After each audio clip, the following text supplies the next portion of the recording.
जय श्री राधे। नाम जप की ऐसी महिमा शायद आपने कभी न सुनी हो। आज का ज्ञान, आज का सत्संग परम पूज्य श्री हनुमान प्रसाद पोद्दार जी महाराज की पुस्तक भगवत कृपा के अनुभव से। परम पूज्य कहते हैं, भक्तों की अपार महिमा है।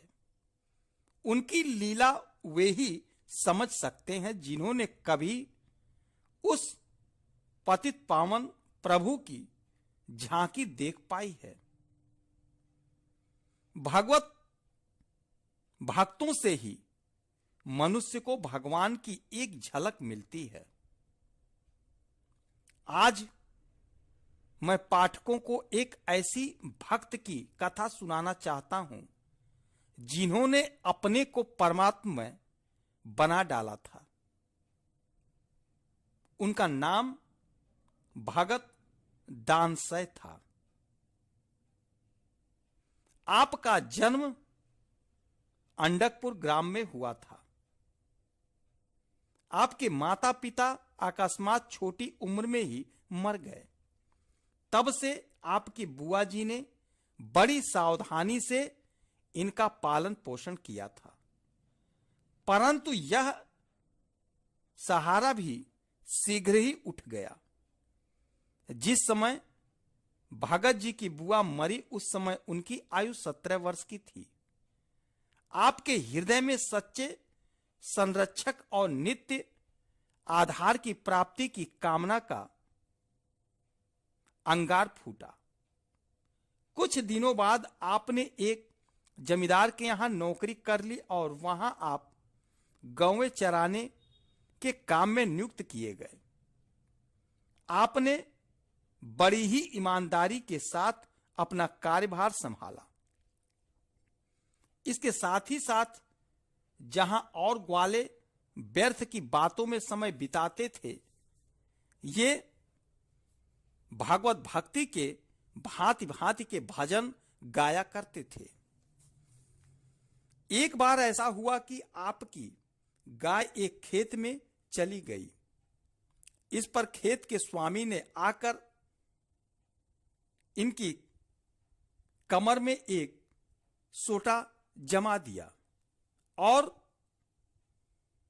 छिड़क कर कहा कि तू यहां ढोंग रचे बैठा है, उधर गायों ने मेरा खेत नष्ट कर दिया। इस पर दानशय को अत्यंत ग्लानि हुई और वह अपने भूल के प्रायश्चित स्वरूप अगले दिन भर नदी में एक पैर से खड़े रहे और रात को भी उन्होंने वहीं रहने का निश्चय किया। जिस पर सब लोगों ने बहुत समझाया बुझाया, पर वे अपने निश्चय पर दृढ़ रहे। उन्होंने वह शीत भरी रात्रि उसी नाले में खड़े खड़े व्यतीत कर दी। अगले दिन प्रातःकाल जब उस खेत वाले को यह सब हाल मालूम हुआ तो उसे बड़ा पश्चाताप हुआ। उसने अति विनीत भाव से इनसे क्षमा याचना की। उन्होंने कहा, भाई, मैं जानता हूं कि किसान को अपनी खेती कितनी प्यारी होती है, इसलिए मुझे इस व्यवहार के प्रति कोई शिकायत नहीं है। मैं तो अपनी ही भूल का सुधार किया है। खेत वाले पर इनकी इस वृत्ति का बड़ा प्रभाव पड़ा। उसने इन्हें एक बछिया दान दी। कुछ दिन बाद दानशय ने नौकरी छोड़ दी और जंगल में एक कुटिया बनाकर अपना और अपनी गौ का पेट पालने लगे। गांव में एक पंडित जी रहा करते थे। उनसे थोड़ा सा अक्षराभ्यास करके उन्होंने रामायण पढ़ ली और उसी में दिन भर मस्त रहने लगे। जब आप रामायण का पाठ करते तो गौ आकर सामने माथा टेक देती और भगत जी भी उसके सींगों पर रामायण रखकर निरंतर घंटों पाठ किया करते। आसपास से भी कुछ लोग सुनने आ जाते, जिससे वहां अच्छा सत्संग हो जाता था। यह अच्छे स्वार्थ त्यागी थे। यदि क्षुधा निवृत्ति के पश्चात भोगादि सामग्री दक्षिणा में आती तो पहले तो लेते ही नहीं, और यदि लेते भी तो वह बंदरों या गौओं को खिला देते। कहते कि मैं उतना ही अन्न चाहता हूं जो आज के लिए हो जाए, कल के लिए भगवान कल देंगे। संग्रह करके क्या होगा? अपनी गौ तक पर यह अपना पूर्ण स्वामित्व नहीं मानते थे। उससे जो बच्चे पैदा होते वे भक्त जनों में बांट दिए जाते थे। इनके संबंध में अनेक अद्भुत बातें सुनाई गई। कहते हैं कि एक ग्रामीण के घर में एक बार एक काला सांप दिखाई दिया। गांव के लोगों ने उसे मारना चाहा। इतने में भगत दानसाय इधर से आ निकले। उन्होंने लोगों को अलग हटाकर उसे अपनी भुजा पर लटका लिया और फिर दूध पिलाकर जंगल में छोड़ दिया। इस घटना का लोगों पर बड़ा प्रभाव पड़ा। एक बार गांव में अनावृष्टि से घोर अकाल पड़ा। लोगों ने भगत दानसाय से प्रार्थना की कि किसी प्रकार इस संकट से मुक्त कीजिए। इस पर उन्होंने कहा कि इस वर्ष जो तुम लोगों ने दूसरे गांव वालों का धन चुरा लिया था, यह उसी का फल है। यदि उसे तुम लौटा दो तो विपत्ति टल जाए, पर अपना दोष स्वीकार करना क्या साधारण बात है? लोगों ने कहा, बाबा जी कैसी बातें करते हो, ऐसा भी भला हो सकता है? भगत जी भी ऐसे वैसे आदमी नहीं थे। आपने मुस्तैदी से काम लिया।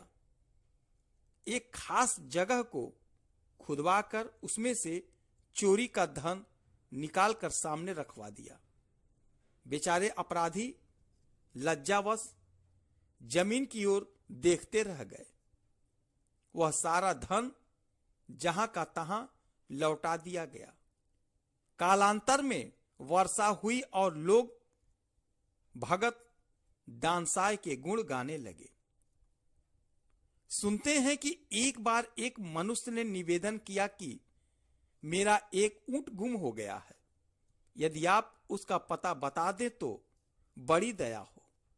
भगत दानसाय हंसकर बोले कि मैं कोई योगी तो हूं नहीं, भगवान चाहेंगे तो तुम्हारा ऊंट इस पहाड़ी के उस ओर एक वृक्ष में अटका हुआ मिलेगा। ऊंट वाले ने वहां जाकर देखा तो बात बिल्कुल सच निकली। आपकी ख्याति सुनकर लोग दूर दूर से आते थे और दर्शन पाकर कृतार्थ होते थे। एक दिन प्रातः को दर्शकों ने देखा कि भगत जी सर्दी से बिल्कुल ऐंठ गए हैं। खूब टटोल कर देखा पर सांस का पता न लगा। आखिर उन्हें मरा समझ एक नाले में डाल दिया।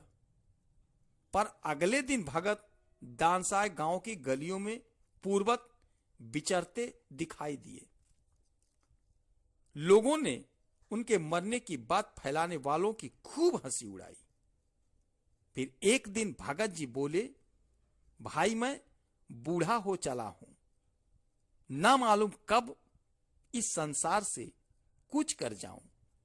वह इतना कहकर नहीं रहे। दूसरे दिन उन्होंने सचमुच ही शरीर छोड़ दिया। लोगों ने उनकी अर्थी वर्थी सजाई और दाह कर्म के लिए शमशान ले गए।